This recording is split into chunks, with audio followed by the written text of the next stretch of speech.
Right folks, today we're having a look at the latest radio that's just come through the door. A little Sunker Elite 4. Little 40 channel AM set. Put your mind of, well, it's basically a clone of some of the Galaxy 40 channel, except maybe the Galaxies have the blue LEDs and whatnot. And bought this from a company on eBay called, is it Camsat? And I think when it landed it was all, it might have been 85 or 90 pound, all in, including the postage. And there's the box for it. It's actually, so you can see in the box, it has the blue LED. Meanwhile, the actual radio itself has the red LED. But some nice features on it. Of course, we've got our RF gain. And, see, my hand's going to get on the way here. And with our dimmer. And the dimmer, when you turn the dimmer right down, it almost turns the lights on the radio completely out. You can see a wee bit of the LED. And we'll turn that back up again. We have a 3-way toggle switch for the meter. We have a power setting, a modulation meter, a modulation setting, sorry, and the SWR. There's it on power. What are we going to reach for the microphone? Oh, hold on a second. With the talk back on, knock that off. We don't need that.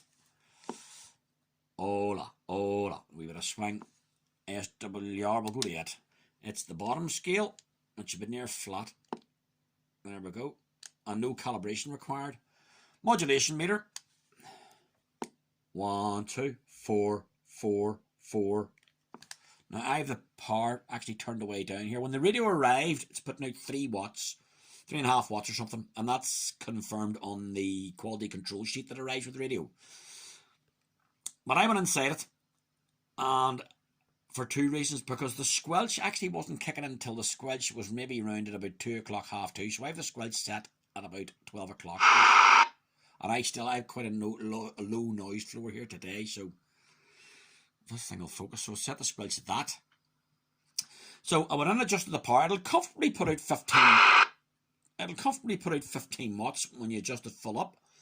But I have it set, so when I have it in high power, let me see now.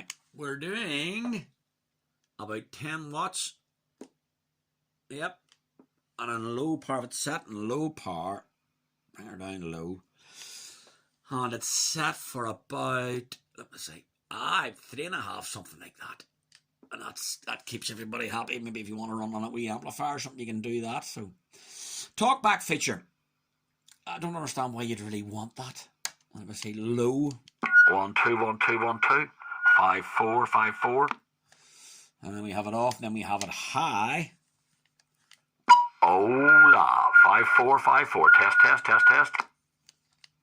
We also have a little indicator beneath the TX and receive indicator, your SWR. So if something happens to your coax or whatnot, and you have a high spike, that'll indicate red. PA feature, ANL limiter.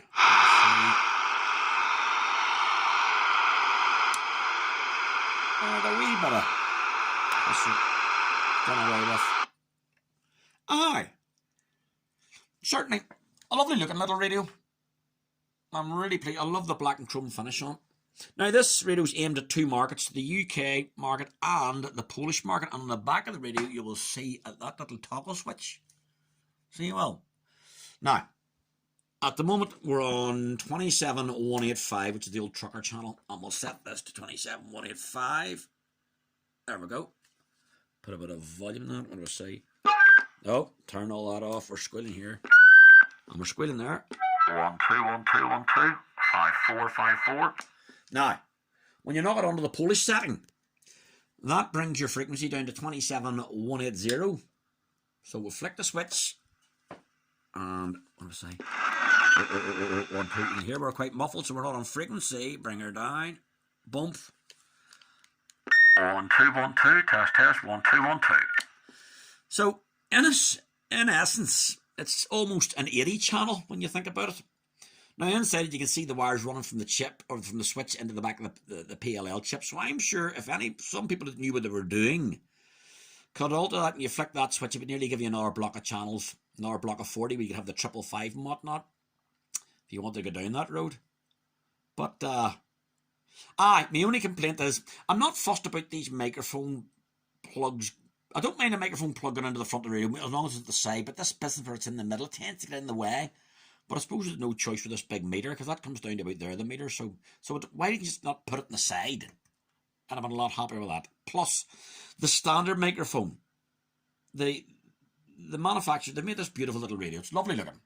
The internals are in China, made in China as usual.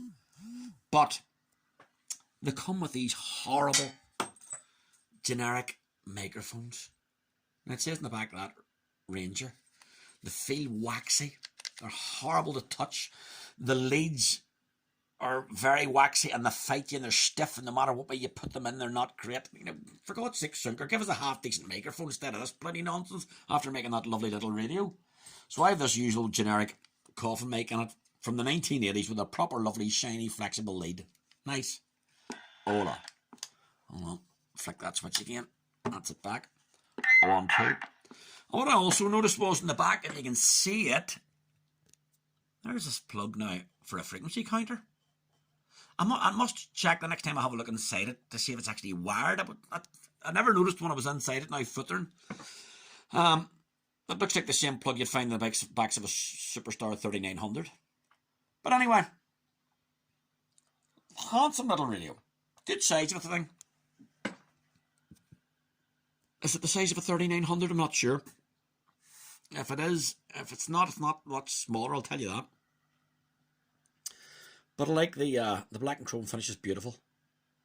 Really is nice. And the lovely big, if this thing will bloody focus, come on. The nice big meter on it's gorgeous looking. So there we go, folks. I'll look at a lovely little Sunker Elite 4 40 channel, or is it an 80 channel AM mobile set?